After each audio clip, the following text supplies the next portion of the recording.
Hello, everyone. I am joined right now by two people that I've known for a very long time that did something very big at the end of last year as we record this. It has been a couple months, but I wanted to dive into it. Of course, this coverage brought to you by Alienware. I'm joined by none other than Alex E. and Christian Link to talk about Arcane. You guys, what are the titles you guys promote yourselves as? I've seen executive producer, but your names pop up in those credits a million different times. Ooh, that is a good question. We generally try to evade people asking about titles, but I guess I don't know, the one that feels most fitting is just the co-creators of the show. Fantastic. Well, look, I wanted to spend this interview in particular just kind of talking about the path that you guys both took within Riot and the time that it took you guys to get to Arcane, and then kind of what it's meant to create this project together. Because I have known both of you, I think maybe since before I started doing esports stuff. I'm pretty sure with Alex, I know you since before then. Christian, probably around that time. And this is probably all the way back in like 2011, and it's been hilarious. Like, it was really really cool to see both your names, but also kind of hilarious in the opening credits whenever I first saw that first episode at Riot. So maybe it would be great to hear from both of you. What did you first do when you joined Riot Games? Well, so I got hired as a community intern back when League was in weekend only closed beta, and it was a very small company. It's like about 40 people then, and it felt like it had a crazy pipe dream. And so being a community intern just meant basically going onto the forums and um, at the time, I remember my first task was sort of putting together the like people's top five pieces of feedback for the build on the past weekend, and it was like Evelyn and Cho'Gath, who were the new champions at the time, are totally OP. And so that kind of, I would also sort of, I just took it upon myself to answer the five emails that would come into the company inbox, the beta at Riot Games inbox. And then from that, when the game went live, I sort of became the customer support, which later became the player support department. And then as we expanded our, I guess the amount of parts of the world we were trying to serve from Riot itself, we needed foreign language support, including German, and we sifted through many resumes and arrived finally at Christian Link. Christian, Yes. like, okay, so were you And were you the hiring manager? Did you hire Christian? More or less. I mean, Yeah. there wasn't, yeah, it wasn't really, we didn't have, things weren't broken down, I guess, that expressly, but I was the one going through the resumes and doing most of the interviews. Gotcha. Okay. So Christian, does he ever hold this over you at any point in time? Like, oh, you're only here Never. because I brought you in? He never mentions it. He is a very, very generous man for letting me forget about that. You're forgiven for another day. Yeah, I remember that after I was hired, I heard like, yeah, your application, because I had just come from Germany, it's a very, very different process how you apply. I mean, you really, it's not as much about like the cover letter. It's really just about your grades, and there's a picture and your age and all these things that you don't do in the US. And so the feedback definitely was your application was one of the worst we've received, but you're the only person that actually spoke German. So that's how I, somehow got into the company.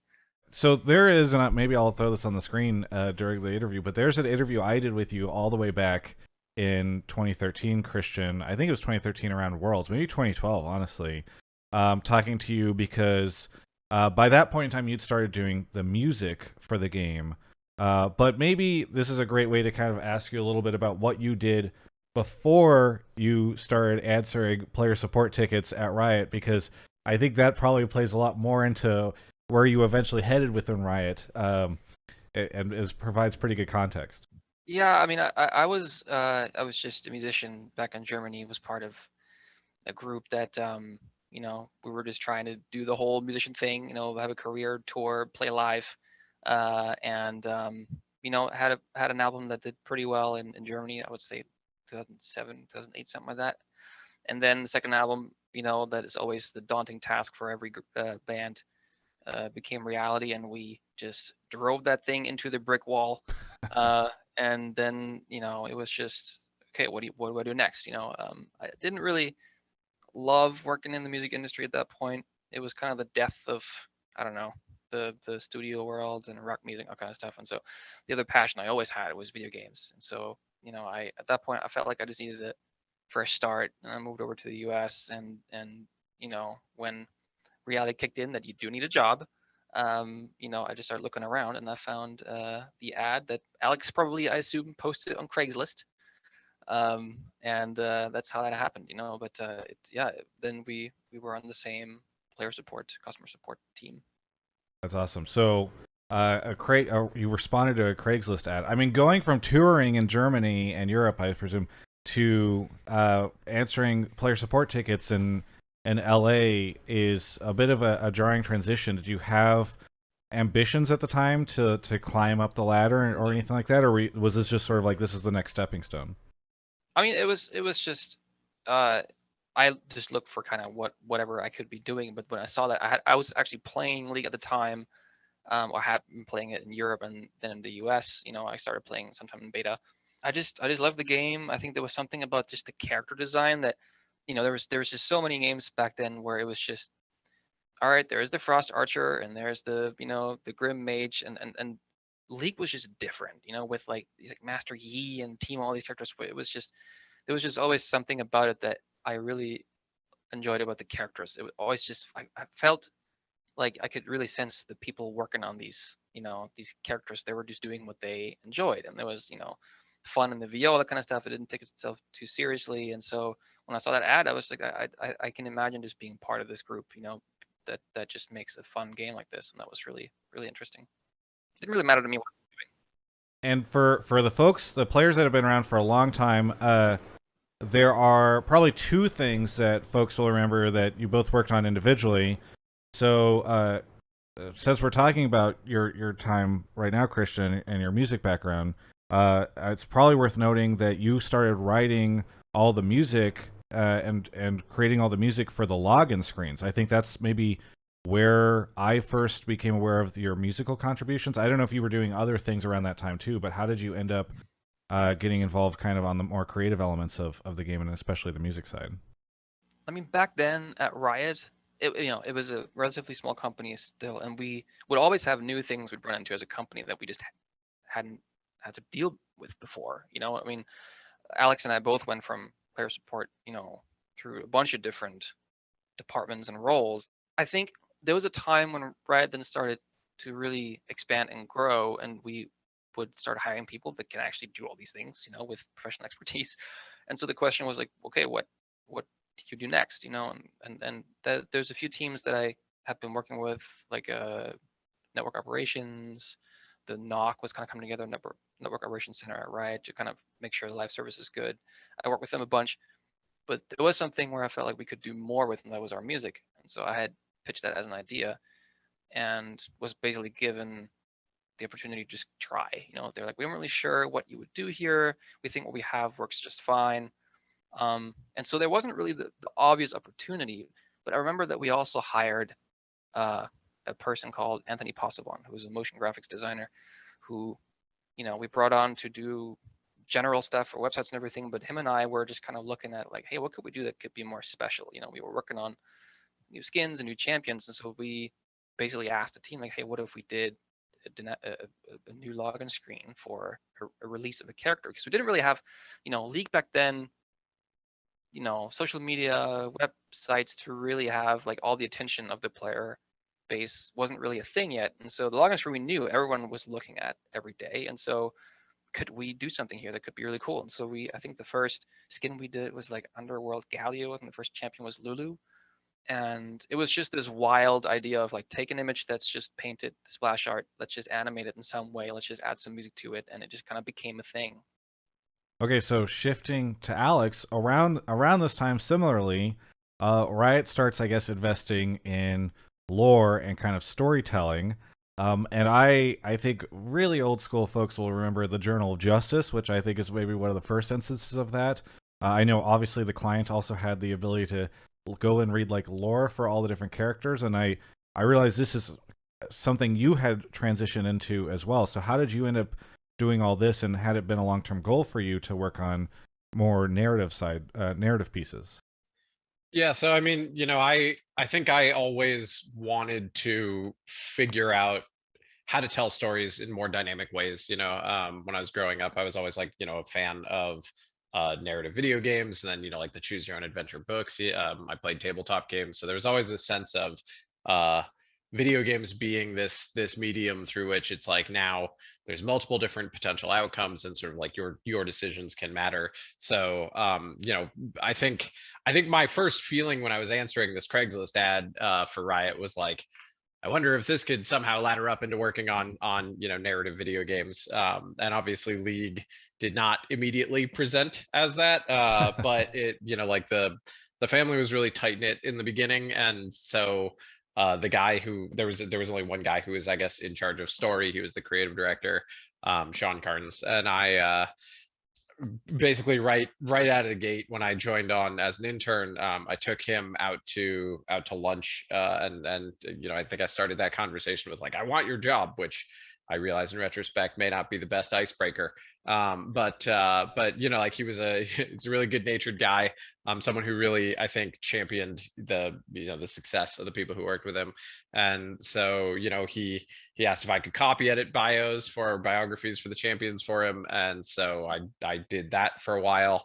And it sort of became, I mean, he gave me a lot of liberty with it, and it sort of became him saying like, just work your magic on this or that thing, and he would just send stuff over to me to write. And then gradually over time I just sort of became another arm for that department. um the I think Riot, what we were fortunate about was that Riot always had this ambition to do more, to reach beyond, I guess, the requirements of the game. We all knew this game it would be playable and it would be fun without the investment in character that we put into it, or the investment into the world. But we just wanted to find new ways, to engage players and sort of, I guess, entertain the different tastes that they had. So, I think the Journal of Justice was one of the early attempts at that. I can certainly understand counter arguments to having a newspaper as your lore delivery vehicle. Newspapers were old even back in that day. But I think what the thinking behind it was this sort of this promise of continual story, right? In a game where it felt like a lot of the stories that we were telling for characters were one-offs, right? It's like, this is their origin story, or this is how they arrived into the game, and then it's done and it's never going to get changed again. Obviously we didn't know about all the updates we were going to do over the years after that. So the Journal of Justice was this sort of like living, breathing story, that's sort of evolving for the world. So yeah, I wrote for that, and then I think the exact way that we sort of like added story to characters evolved over time. But I think I spent a lot of time with the champion team on League, working on pretty much any method of thematics, being built for characters. I worked on some of the other projects that were in R&D with Riot, and I guess I just sort of generally became, like a lore slash story guy. When did you start working on Arcane? It's been interesting for me because in the past I've always heard like, oh, Riot's doing some TV show and all that stuff, and that had been around for a long time. And there was a point in time where I'd heard like the TV show's in trouble, and you just kind of hear things on the outside. So I don't know when you really started to work over on that stuff, because from my perspective, you just disappeared. So at some point in time, while Christian was like doing world's anthems and that type of stuff. So what was the timeline for you there? I mean, it felt very similar for me. I did sort of feel like I disappeared. I think it was 2015, right? Somewhere May 2015. I think that's where we earmarked one of our first meetings about this. Yeah. It was pretty slow going at first. We would just meet, once a week, and just I mean, it was a very crazy pipe dream at the time. It was kind of like, let's just do it until someone stops us. And we had no idea how to make a TV show, right? It was really just building everything from the ground up. And so the first, I would say the first, like, I don't know, what, 6 months, were really just us even getting our bearings in what would this story look like? Who, you know, like I think we knew we wanted to work with Fortiche, but you know, on their side, they also needed to figure out like, how would we ramp up into building something like this? So I don't think we really got into a phase where we were, I guess what you would call sort of seriously, you know, building the show or building it with intention, probably until somewhere in 2016 or so. I don't know, Christian, what do you think? Well, as we go into that, I also wanted to ask Christian, you know, to fill the gaps on your side. You went from writing a lot of the early music, but then eventually, like, there's all these worlds anthems and all the stuff that I knew you were involved in. So, I guess to kind of complete the circuit before we get to Arcane, what was going on with you during this time? You know, eventually there's a lot to do. Music became more and more a central thing for Riot to do, you know, for esports, for characters, all kinds of things. And so I started hiring, you know, people, composers that are, you know, that clearly were better than than I was at the job. And so, you know, quite naturally I grew into these music videos and cinematics that we would be doing, you know, starting with Jinx and then the Warriors thing with Imagine Dragons and other cinematics. And I think Alex and I were in a similar situation where we got together because I think we both had the thing we were doing currently, you know, pretty much figured out, you know, in terms of like, hey, we feel good working on these things, you know, music videos or the movie stuff, or Alex was, you know, was working a lot of VO for these characters. And I think the question was like, what's the next thing, you know, like what would be the next step to go deeper on the stuff that we can do well. And you know, we both came from player support. I think there was always a habit to just really try to listen to the audience and really pay attention to, I mean, every release that we had, you know, it was like this super intense training because every 2 weeks you would have a new character go out and there would always be feedback, there would always be things that we would not get quite right, you know, so many pieces are moving at the same time. I remember when we released Jinx, for example, the music video, the song, the character in the game, and the in-game model, then people actually were like, hey, like her skin tone is not quite right, you know, the splash in the video, she's you know, really pale, that it wasn't the same thing. So we immediately had to like update that because, you know, I think it was just every release you have something to learn. So we had years and years of that, you know, no matter what kind of thing we worked on together. And so question was, now we, you know, Alex had worked on VO, had really also helped with a lot of the world building and character development. You know, I worked on a lot of these, you know, animation projects, music. Can we combine all of these things and create something that could really be the thing that we thought a lot of League players want, which is go really deep on these character stories, go deep, you know, into the world and really craft the thing that we all want to exist, you know, which is we didn't even know in the beginning if it should be a movie or a show or so. I think we just put first like, let's have a dope story that is kind of like our favorite, you know, TV shows and movies and going as deep as them, and we just work from there. Well, I do want to go through the making of our Arcane, and we'll be doing that in another video, but I just really love both your personal stories, and so it's time to kind of close this stuff out. Like, when you guys decided to create Arcane for the two of you, one, was there ever any thought of like, wait, we're just gonna go make like a show? And I don't know if at the time you guys realized that it was gonna end up being kind of the grand level it ended up becoming last year, or because there is kind of like a almost like a bit of ego or ambition that goes along with that, right? Like we all live in LA. In Hollywood, there's these giant studios that go off and create all this stuff, and you guys are like, okay, we're gonna sit down, we're gonna create a TV show. Even though neither of you had worked in those environments previously, though obviously worked creatively together and on cool projects. So I guess, was there ever that conversation? Was there ever that thought of like, wait, are we actually going to be able to do this? Well, I mean, it's kind of unavoidable, I think, to have that kind of self-doubt. You know, I think what we always told each other, and you know, I think some of this is informed by, you know, growing up with Riot, which was another wild dream, you know, made by people who had no resume, you know, with big ambitions and sort of like, I guess, challenging a lot of you know, kind of industry standard stuff at the time.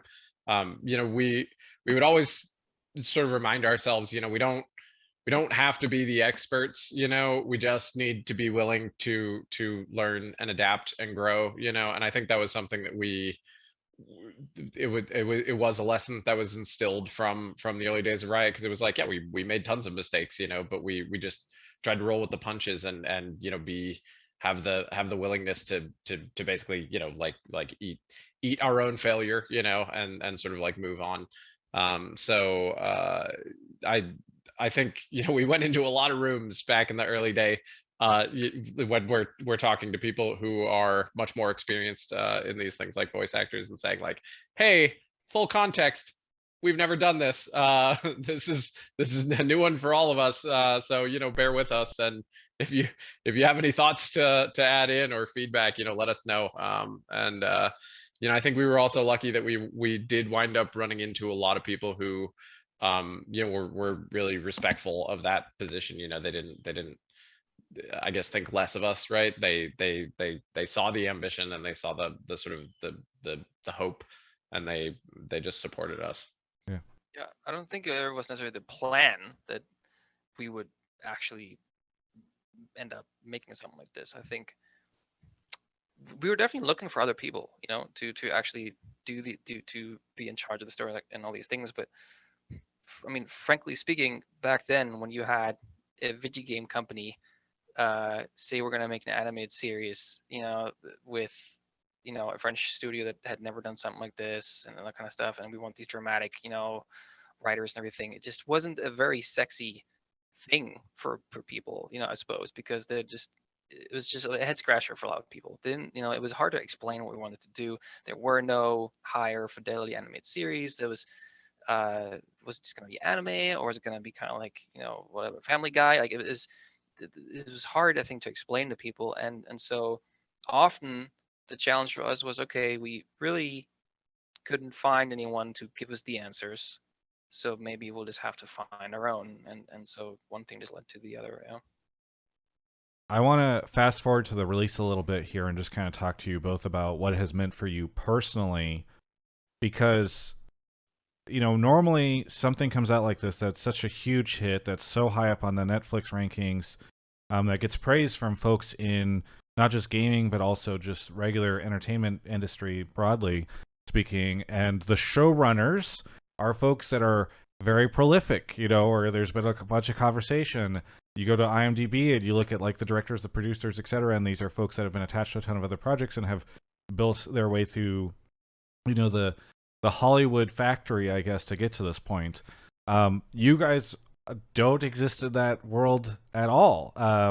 So I guess the question for me is just, I'd love to hear from both of you. What has this experience been like? Have there been like, oh shit moments of like, I can't believe that we did this, or meeting people, getting praise from folks in the industry, and the entertainment industry, that's been wild for you?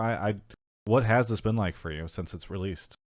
I think it definitely was important to prove that this thing that had been just a theory for 6 years, whether or not we actually know what the heck our audience would want, whether or not all these bets really play out in our favor, because there were a lot of bets. I mean, this wasn't the obvious choice for the tone, like the drama. Yeah, it's not just about fighting, it's about real characters, it's about these acting moments and animation that you don't really see typically, and all that kind of stuff. And so there was a lot of these bets where you just were hoping that you were right, but you really didn't know.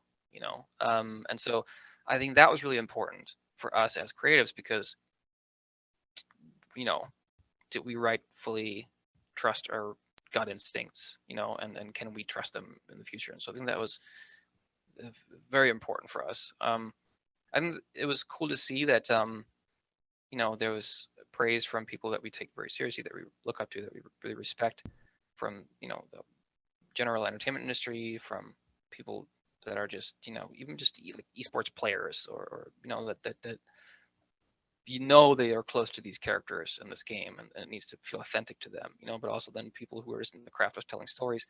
I think we hit something with Arcane that worked because we really stuck to our guns around, like the time we spent at Riot, the time we spent really just working for an audience that just loves this game. I think it's clear to us that we need to keep doing that, but at the same time, I think we also want to get to the point where we can tell more stories. There's so many characters in our IP. that I think kind of expanding also on our own pool of talent and our knowledge is going to be really helpful, that we can meet more people and ask them questions and see what else we can do. But I think mostly, I think we've just been trying to understand, like, okay, what was it that worked, and how can we really stick with that, and how do we just, stay humble and just keep learning. Christian, for you personally, were there any moments where you saw a review come out or like a tweet from somebody not even associated with League of Legends, because obviously this thing broke out, that really stuck with you or really impressed you, or you were like, oh my god, they like it? Yeah, I mean, I think it was cool. There was some folks, that work in Hollywood, I think, that seemed to speak very favorably of it. I think there was Elon Musk famously tweeted about it, and so we heard around three corners that, that he really liked the show, and I think that was, I mean, it's just more that you don't think that that's even the same world, like these are all people who are in just, I don't know, you just don't think that anything you do can reach people like that, and so I think that was, very cool. But I think the most important thing, honestly, for probably, I mean, I'll probably also speak for Alex, is there's so many people that worked on this project for so long and put so much into this. Um, you know, uh, at Fortiche, seeing the animators, what they do, how much work they put into every frame, honestly, is you always have this feeling for so many years of, like, are people gonna notice? But all the little details we put in, the little important things, and so I think that was cool to see that they do. It sort of it feels like you're in like you're in Scandinavia, right? And you've gathered up all of these incredibly talented people from the village and gotten in a boat and said, like, I swear there's a paradise over there, and you're on the water for such a long time looking out at the open waves, just thinking, like, I'm pretty sure it's over there, it's just keep going, keep going, keep rowing, we'll get there, and you just have this feeling, as you're going, that, like, it it would feel so terrible, to not deliver on that promise to these people who've really just sort of, like, they've taken years out of their lives to just sort of throw their lot in with you. And like Christian says, I mean, they're some of them are just the best of the best, right? They could be doing anything. And I think, in a lot of ways, it was like, if something is to be thanked for the success of the project, I really think it is that a lot of the people who joined weren't joining because there was some paycheck, or they they just worked at a company. This was a project that people saw the passion of other people, and they joined and kind of decided to share in that. And that's why I think you can feel so much love in all the different aspects of the show, the animation, the background paintings, the build of the characters, the world, everything, the voice acting. It's just so much of it feels like people went out of their way to really try to make this thing the best it could be. I want to thank both of you so much for sitting down with me today. It's been really cool to see the path that you've both taken, from the early days at Riot to now having Arcade out and having all the praise that this thing has gotten, both from the fans as well as those outside of the League of Legends world. So thank you again, and can't wait for season 2.